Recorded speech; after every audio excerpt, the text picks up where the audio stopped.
Artinya kalau hanya memperhatikan ya diperhatikan saja, belum tegas ya. Beda kalau misalnya pencalekan ya harus, kalau tidak sampai 30% bahkan bisa dibatalkan. Misalnya konco wingking, masak, manak, maca, kalau berperan di publik dianggap tidak bisa, meskipun pada faktanya tidak seperti itu. Ternyata kemarin pemilu 2019, pemilu pilkada 2020 sangat efektif sekali cara kerja relawan demokrasi perempuan.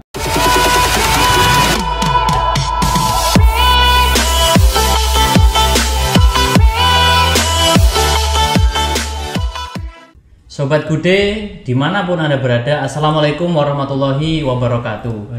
Jumpa kembali bersama saya Amrullah Host Gude, Gudang Demokrasi, podcastnya KPU Kabupaten Trenggalek. Kembali konten Gude, podcastnya KPU Trenggalek menyuguhkan konten-konten yang juga asik dan juga menarik untuk dibahas ya. Dan pada kesempatan kali ini juga ada hal pembahasan yang sangat menarik untuk kita bahas. Bersama kita ada Mas Nurani ya, dari KPU Kabupaten Trenggalek Divisi Sosdiklik Parmas.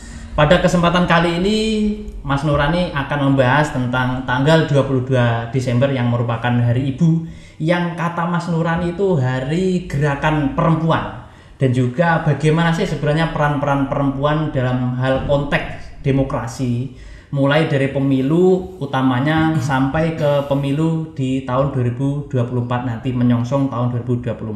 Langsung saja kita sambut Mas Nurani. Gimana, sehat ya Mas Nurani ya? Ya, alhamdulillah sehat dan prima. Mudah-mudahan Mas Amrul selaku host Gude juga seperti itu ya. Amin, amin, sehat selalu Mas. Tanggal 22 Desember Mas Nurani. Jadi tanggal tersebut merupakan Hari Ibu. Nah, Mas Nurani ini menyebutnya kan Hari Gerakan Perempuan ya, Mas. Iya. Kalau mungkin bisa kita awali, apa sih sebenarnya dasar Mas Nurani itu menganggap 22 Desember itu adalah gerakan perempuan gitu ya? Sebenarnya yang menyebut Hari Gerakan Perempuan itu bukan saya, tapi sudah menjadi wacana dalam ilmu sejarah maupun kajian sosial politik ya. Jadi memang ini kan berangkat dari sejarahnya. Tanggal 22 Desember 1928 itu ada apa? Ya. Artinya kontennya apa? Kenapa ada kegiatan Kongres Perempuan? Terus siapa yang hadir? Terus konteks sejarahnya dalam sebuah masyarakat yang seperti apa?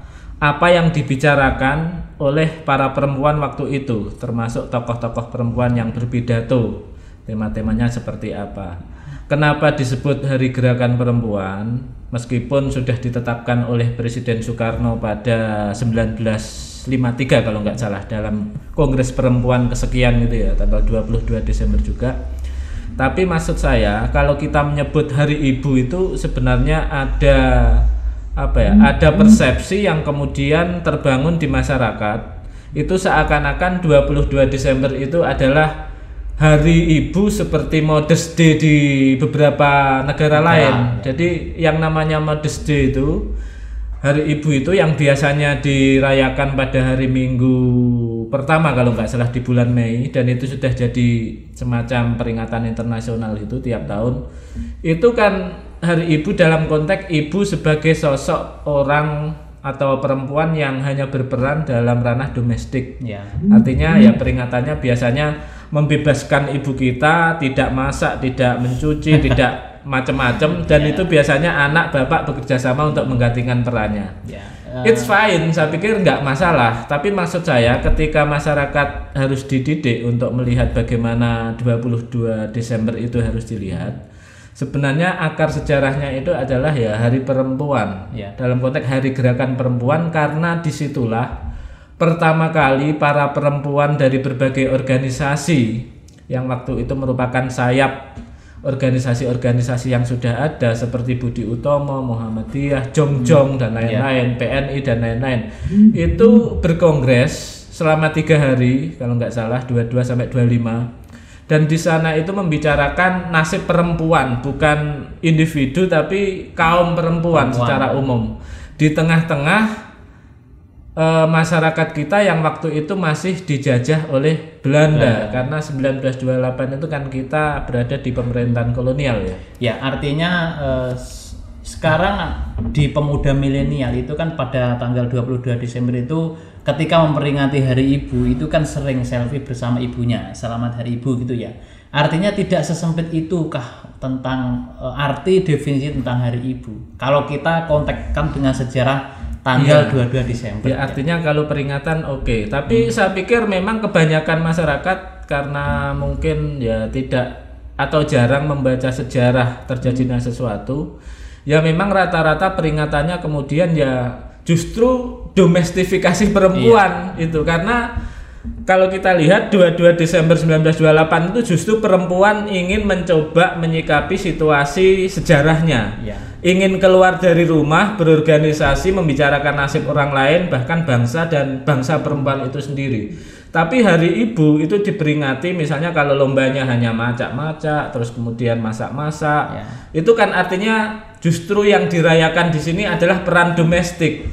Padahal yang mau didorong oleh perempuan waktu itu adalah bagaimana kepedulian perempuan itu dikeluarkan dari sekedar ranah domestik, sehingga mereka bicara tentang pernikahan anak, pernikahan yang dipaksakan, kemudian juga pendidikan untuk perempuan, dan bahkan ada isu yang paling panas antara dua tokoh yaitu Munjidah dari Aisyah dengan Siti Sundari. Itu tentang poligami, isu poligami itu memanas dan salah satu pimpinan menyuruh menghentikan perdebatan yang panas. Tapi ini harus dicatat bahwa isu poligami sudah dibicarakan selain isu pernikahan, misalnya tahun 1928 ya. 28. Artinya kita belum lahir ya waktu itu. Sebenarnya kebangkitan tentang perempuan membahas tentang menyongsong kemerdekaan ya yang pasti tahun 28 itu ya Mas Nurani. Apakah kebangkitan tentang perempuan itu hanya dimulai pada tahun-tahun itu atau mungkin sebelumnya memang sudah ada pionir-pionirnya untuk kebangkitan perempuan, dan setelah tahun 28 itu mungkin ada juga lagi kelompok-kelompok perempuan? Ya artinya yang menarik dari momentum 22 Desember 1928 itu adalah secara organisasional berbagai macam organisasi perempuan berkumpul. Artinya capaiannya adalah capaian organisasional. Kalau seluruh organisasi bergabung, nggak seluruh sebenarnya, tapi mayoritas. Karena ada juga sempat dikritik juga itu yang perempuan dari Pasundan kok nggak hadir misalnya. Dan mungkin dari feminis Belanda waktu itu, mereka kok nggak diundang. Apakah perempuan-perempuan ini berusaha menyempitkan perspektif gerakannya? Meskipun belakangan nanti kan ada gerakan internasional perempuan yang coba digalang di 30-an dan setelahnya, termasuk Indonesia begitu sering tampil juga pasca kemerdekaan itu. Kalau bicara terkait organisasi dan organisasi yang berkumpul ini nanti menghasilkan perhimpunan, itu saya pikir kekuatan 22 Desember sampai 25 Desember 1928 itu di situ.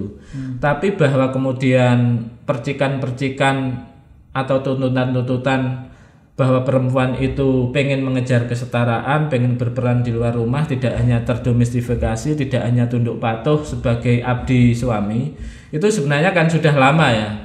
Kalau misalnya yang tercatat dalam sejarah dan cukup terkenal itu misalnya Kartini dengan tulisan-tulisannya yang dikirimkan ke teman-temannya Belanda, itu kan isunya ya isu bagaimana perempuan mendapatkan pendidikan, perempuan juga boleh berperan sebagaimana laki-laki, dan nanti juga dilanjut dengan Dewi Sartika yang fokus isu pendidikan. 1904 itu lahir sebuah sekolah khusus untuk perempuan yang diorganisir oleh Dewi Sartika, dan itu juga akhirnya pengaruhnya luar biasa di berbagai daerah. 1912 itu berdiri organisasi perempuan sayapnya Budi Utomo, Perempuan Mahardika. Nah, di situ kemudian gerakan perempuan secara organisasional tumbuh.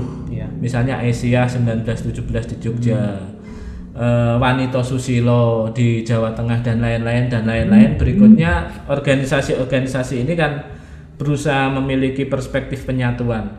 Nah, sebelum itu berarti kan analisa kita tuntutan peran perempuan di publik itu sudah ada tapi individu belum terorganisir, pengertiannya seperti itu. Iya.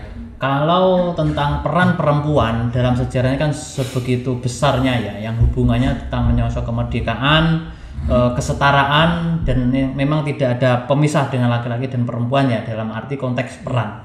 Nah ini kalau kita tarik tentang peran perempuan ke wilayah demokrasi ya Mas, saat ini kan itu begitu menarik untuk kita bahas. Mungkin adakah ketercapaian dari perempuan-perempuan itu dalam konteks demokrasi Mas, dalam hal mewarnai demokrasi di Indonesia? Jelas ada. Artinya Kongres Perempuan pertama tadi juga sebenarnya berusaha untuk berkontestasi di ruang demokrasi. Tapi kalau kita melihat sejarah bagaimana demokrasi itu kemudian keterwakilan, karena kalau kita bicara pemilu, demokrasi elektoral kan di Indonesia baru 1955. Tapi diskusi tentang hak pilih, hak perempuan untuk mewakili di badan legislatif itu sudah muncul juga sejak itu. Bahkan yang paling nyata itu 1938 itu ada 4 tokoh perempuan yang kemudian duduk di Dewan Kota. Sebelum itu tidak ada. Artinya Volksraad atau Dewan Rakyat yang dibentuk Belanda, yang isinya adalah semacam parlemen yang awalnya itu mayoritas orang Belanda di awal pendiriannya, tapi sejak 30-an itu kemudian di isinya mayoritas adalah pribumi ya. Tapi laki-laki sebelum 38 itu. Nah, 38 itu dengan adanya perwakilan perempuan di parlemen, praktis saya pikir ini capaian pertama dalam konteks keterwakilan perempuan. 40-an itu kalau bicara 42 itu sebenarnya kemunduran gerakan perempuan kan luar biasa karena masuk Jepang tahun 1942, praktis dibonsai gerakan perempuan. Hanya ada gerakan perempuan yang mendapatkan restu pemerintah Jepang waktu itu, Fujinkai itu ya namanya. Jadi kumpulan istri-istri pegawai yang diabdikan khusus untuk mengorganisir ya dukungan terhadap pemerintah Jepang sebagai penjajah. Nah, sejak kemerdekaan ya berdirilah kemudian organisasi-organisasi baru 50-an ini yang menarik. 50-an ini kalau kita baca referensi-referensi sejarah itu sebenarnya sudah mulai bisa dibedakan ruang demokrasi dan bagaimana organisasi perempuan itu menyikapi. Misalnya muncul Perwari itu ya, Persatuan Wanita Republik Indonesia yang merupakan kumpulan organisasi. Ini isunya itu mencoba independen dari laki-laki, tetapi elitis. Di satu sisi juga ada misalnya yang cukup terkenal itu Gerakan Wanita Indonesia, Gerwani itu ya. Itu fokus ke akar rumput, sementara Perwari ini ke elitis. Nah, 54 Perwari itu mengkritik Soekarno ketika melakukan poligami menikahi Nyonya Hartini. Efeknya adalah karena waktu itu mungkin juga masih patriarkal, Perwari itu tidak begitu disukai pemerintah. Makanya pemilu 1955 calon dari Perwari itu tidak ada yang jadi DPR dibanding misalnya dengan dari partai-partai lain. Kayak Gerwani pun ada 2 orang yang di parlemen dari fraksi PKI. Organisasi seperti partai-partai lain, PNI dan lain-lain, NU, Masumi itu ada juga keterwakilannya. Nah, artinya mulai kelihatan. Meskipun ada kritik terhadap Gerwani, kita ingat tadi 1928 isu poligami kan mencuat. Tapi begitu Soekarno menikahi Hartini, waktu itu Gerwani tidak ngomong sama sekali gitu ya. Yang vokal memang Perwari, sehingga itu dikritik kenapa kok nggak mengangkat isu poligami. Tapi mereka punya jawaban, kami lebih ingin fokus ke isu akar rumput seperti pendidikan untuk rakyat miskin, pemberantasan buta huruf dan lain-lain. Jadi ruang demokrasi sebenarnya diisi dari cara pandang atau perspektif ideologis masing-masing gerakan. Nah, Orde Baru kita tahu gerakan perempuan itu sangat tumpul karena apa? Ada istilah itu ibuisme negara, artinya gerakan perempuan terwadai dalam kewenangan negara. Jadi ada istilahnya Dharma Wanita, PKK dan lain-lain. Istilah itu untuk mendomestifikasi isu-isu perempuan. Jadi fokus anak rumah tangga saja, membina rumah tangga gitu ya. Artinya isu-isu politis pasti diban apa istilahnya, kalau gerakan perempuan ngomong politis kritis terhadap pemerintah pasti dicap ekstrem kiri atau ekstrem kanan gitu. Sebenarnya itu penurunan ya gerakan perempuan di Orde Baru.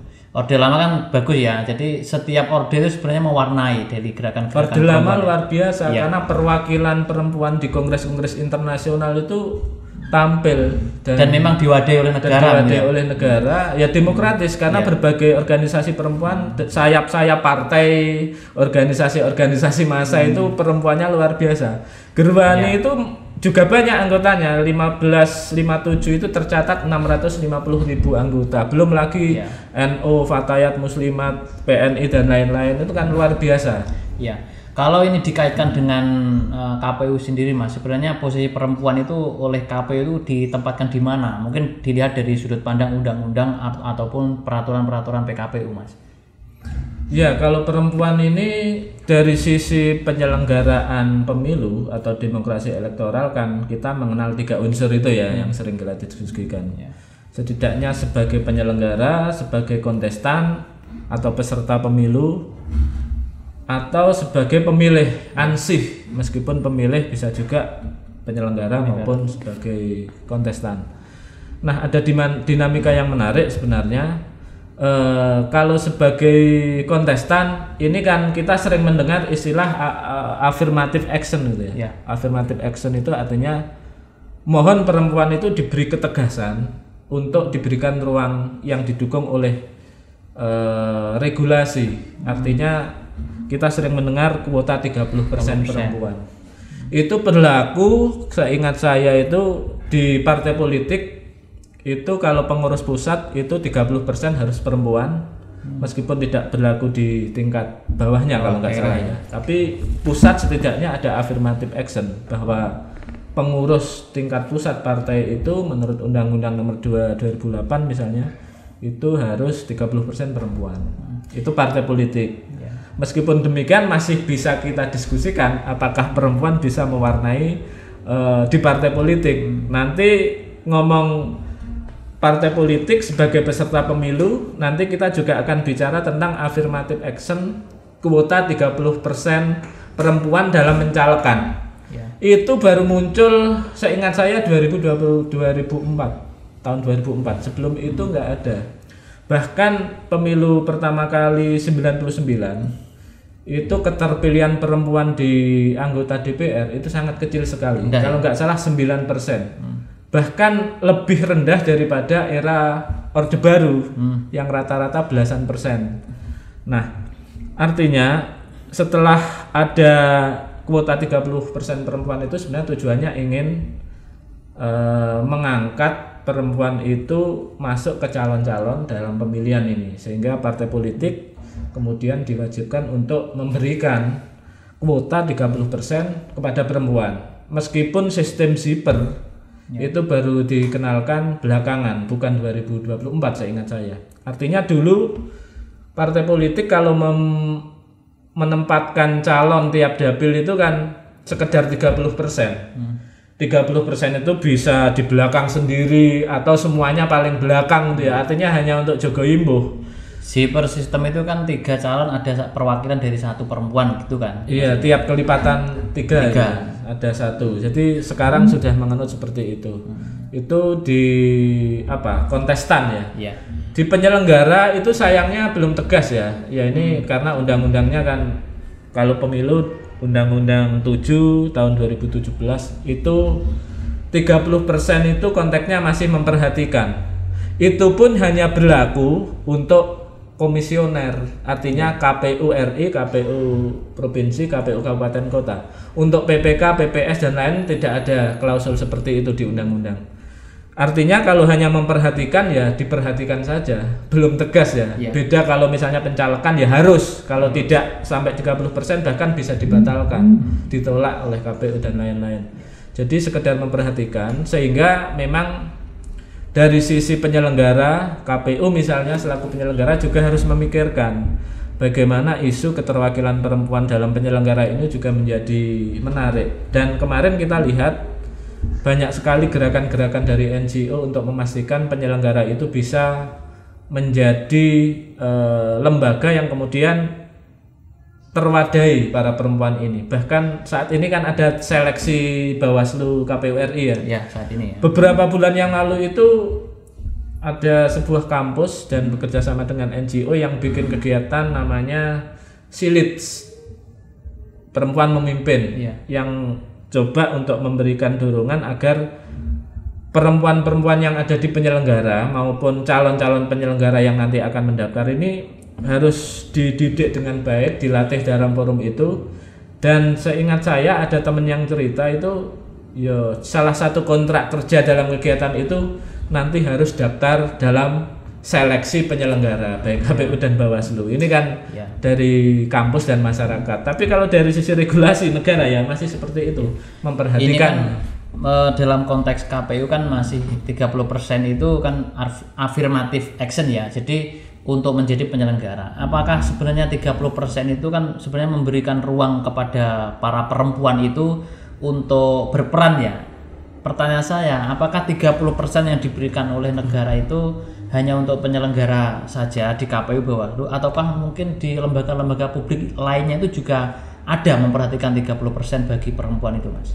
Kalau dari sisi KPU sebenarnya kan bicaranya demokrasi elektoral yang dilayani. Kalau dari sisi penyelenggara tadi saya bilang memperhatikan 30% perempuan, jadi memperhatikan. Tapi dari sisi partai politik dan dalam konteks mereka nanti mendaftar sebagai calon anggota legislatif, calon-calon yang diusung itu harus gitu ya. Sudah ada harus, itu affirmative action-nya kuat.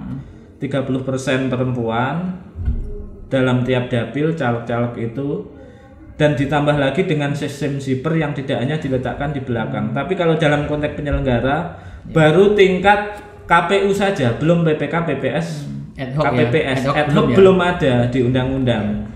Seperti itu. Nah, yang menarik lagi sebenarnya kita juga sudah mengupayakan sosialisasi pendidikan pemilih yang selalu menyasar perempuan secara khusus. Pasti ada desain seperti itu. Kenapa? Karena memang dalam PKPU tentang Sosjiklih Parmas itu perempuan itu dijadikan salah satu sasaran. Bahkan ada 5 segmen yang harus disasar, salah satunya perempuan. Jadi artinya prioritaskan dulu perempuannya dengan informasi-informasi pemilu, didorong kesadarannya untuk berpartisipasi baik sebagai kontestan, pemilih maupun penyelenggara. Yang lain abaikan dulu. Meskipun itu juga kita maksudkan sebagai sebuah kegiatan yang harus menarik gitu ya. Dalam sejarahnya Mas Nurani ya, 30% kuota untuk perempuan itu apakah memang sudah terpenuhi dalam sejarah pemilu ataupun pemilihan dalam kuota yang diberikan oleh negara kepada perempuan itu, apakah sudah sampai gitu ya? Apakah ini yang belum gitu ya? Didiskusikan adalah kalau yang harus tadi kan tidak bisa ditolak ya, karena partai mengirimkan caleg 30% perempuan. Tapi yang kemudian dipertanyakan oleh masyarakat terutama pengamat dan aktivis perempuan adalah apakah kemudian ketika caleg sudah 30% perempuan dari jumlah semua caleg tiap dapil, apakah kemudian tingkat keterpilihannya tinggi? Coba kita cek data di Kabupaten Trenggalek misalnya ya. Ada 45 anggota legislatif. Sekarang berapa jumlah perempuan yang terpilih? Hanya 3 hasil pemilu 2019. Apakah sampai 30%? Dan 3 orang ya? 3 orang saja. Dan ini menurun dibanding hasil pemilu 2004 dan 2009 sama 2014. Karena dulu awalnya 7, terus kemudian 5, sekarang 3. Berarti kan menurun. Nah, ini pertanyaannya kemudian para pengamat membandingkan. Mungkin perlu juga seperti negara-negara lain. Kalau negara-negara lain kayak Rwanda itu ya, yang negara Afrika, jumlah perempuan yang di parlemen itu kan sampai 50-an gitu ya. Di Kuba ada 40-an. Yang paling banyak itu di negara Skandinavia ya, kita tahu lah Swedia, Denmark gitu ya kan, negara yang terkenal di bidang apapun. Keterwakilan dan keterpilihan perempuan dalam politik juga tinggi, rata-rata 40%. Nah, di kita seperti itu, sangat rendah sekali. Jadi ya bisa dikatakan sudah ada jaminan pencalonannya itu sebagai anggota legislatif 30%-nya perempuan, tapi keterpilihannya itu belum tentu terpilih. Karena kira-kira jadi ada penurunan tentang daya pilihnya masyarakat kepada perempuan yang hanya dimasukkan ke legislatif hanya 3 orang ya. Itu menurut Mas Nurani sendiri itu sebenarnya kenapa kok ada penurunan seperti itu? Saya tidak bisa menganalisa secara ilmiah, tapi dugaan saya ya karena ideologi patriarkal masih kuat. Ada dua faktor mungkin ya, internal sama eksternal. Internal itu secara kepribadian perempuan itu mungkin masyarakat masih memandang perempuan itu masih pantas dijadikan sebagai posisi domestik saja, misalnya konco wingking, masak, manak, macak. Kalau berperan di publik dianggap tidak bisa, meskipun pada faktanya tidak seperti itu. Perempuan lebih cerdas juga. Itu ada anggapan seperti itu. Ada juga perempuannya sendiri yang belum terorganisir dengan sosialisasi pendidikan politik dari negara atau mungkin dari ormas atau mungkin dari KPU sendiri yang belum menyasar semuanya, sehingga mereka belum memiliki kesadaran yang tinggi, belum memiliki kesadaran baru ya terutama. Kalau kesadaran lama itu kan sangat kebak dengan cara pandang patriarkal. Kesadaran baru itu kita harapkan adalah kesadaran demokratis. Bagaimana negara itu sudah menempatkan kesetaraan gender itu di semua sektor, ada gender mainstreaming ya, bukan hanya ekonomi, budaya, tapi juga politik, termasuk di penyelenggaraan demokrasi elektoral. Mungkin ini belum maksimal. Ada juga mungkin faktor partai politik ya, karena partai politik pengusung calon dan calonnya adalah perempuan. Ini mungkin juga masih menganggap bahwa kalau perempuannya itu dicalonkan mungkin elektabilitasnya akan rendah, atau mungkin ada perspektif-perspektif patriarkal dalam aktivis-aktivis parpol dan atau ormas yang memandang perempuan ini masih belum pantas untuk ditampilkan. Meskipun demikian kan sebenarnya sudah mulai ada perubahan menurut saya. Dengan munculnya misalnya di Jawa Timur kita punya gubernur perempuan, dengan munculnya banyak tokoh-tokoh perempuan di menteri-menteri yang perempuan, kementerian, pejabat-pejabat negara, mungkin juga kepala daerah di tempat lain. Meskipun saya tidak bisa membandingkan data apakah menurun antara pilkada 2020 dengan pilkada sebelumnya terkait dengan jumlah calon perempuan dan keterpilihan perempuan, artinya perempuan yang terpilih. Ini setidaknya ya lambat laun sudah mulai ada peningkatan kesadaran di kalangan masyarakat. Karena sebenarnya era ini sudah era terbuka ya, sudah generasi milenial, sudah ada media sosial di mana perempuan bisa tampil di sana. Iya.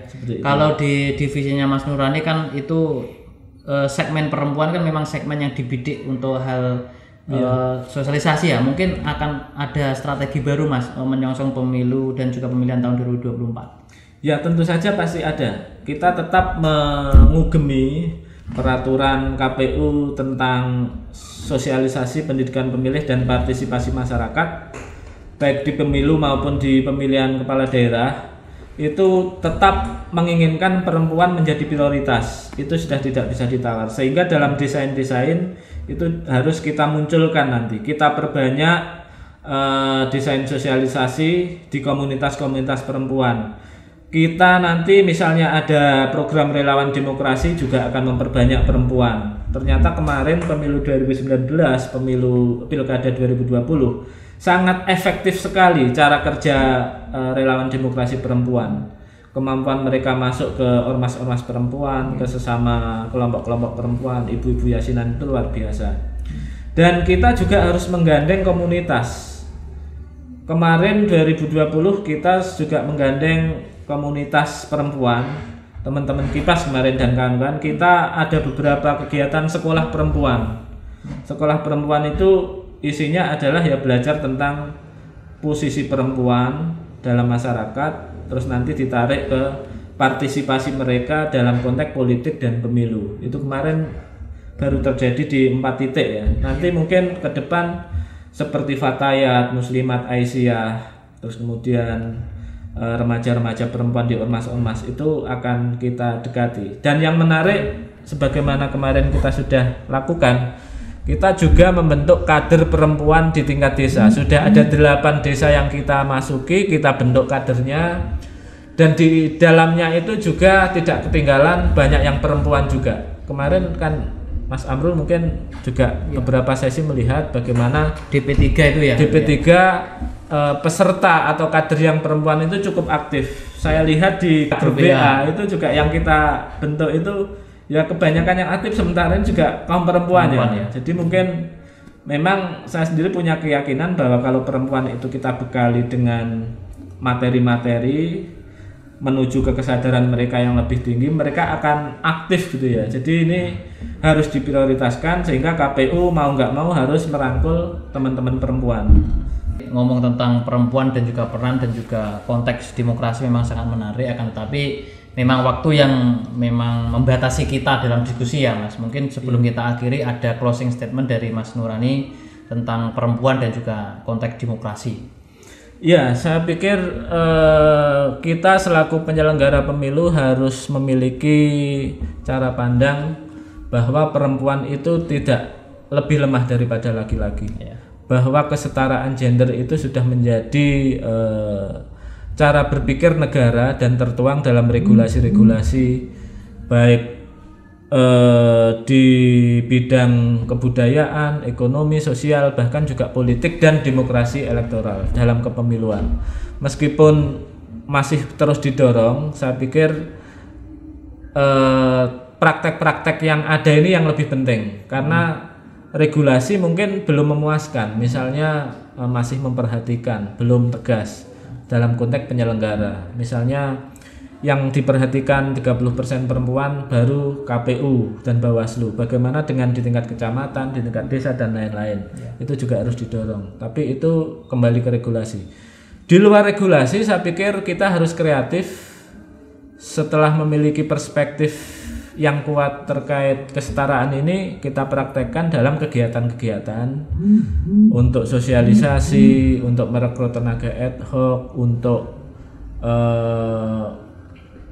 menggandeng komunitas-komunitas di mana di dalamnya banyak perempuan yang harus kita berdayakan sehingga kemudian pelaksanaan demokrasi elektoral itu benar-benar bisa bisa meningkatkan kualitas demokrasi tanpa meninggalkan peran perempuan. Mungkin itu Mas Amrul yang bisa kami sampaikan. Mohon maaf jika dalam diskusi atau talkshow ini ada kesalahan. Saya akhiri, wassalamualaikum warahmatullahi wabarakatuh. Waalaikumsalam warahmatullahi wabarakatuh. Terima kasih Mas Nurani. Oke Sobat Gude, diskusi pada kesempatan kali kita sudah akhiri saja karena memang waktu yang telah membatasi kita. Jangan lupa like, subscribe dan juga share channel podcast KPU Kabupaten Trenggalek. Sekian dari saya, wassalamualaikum warahmatullahi wabarakatuh.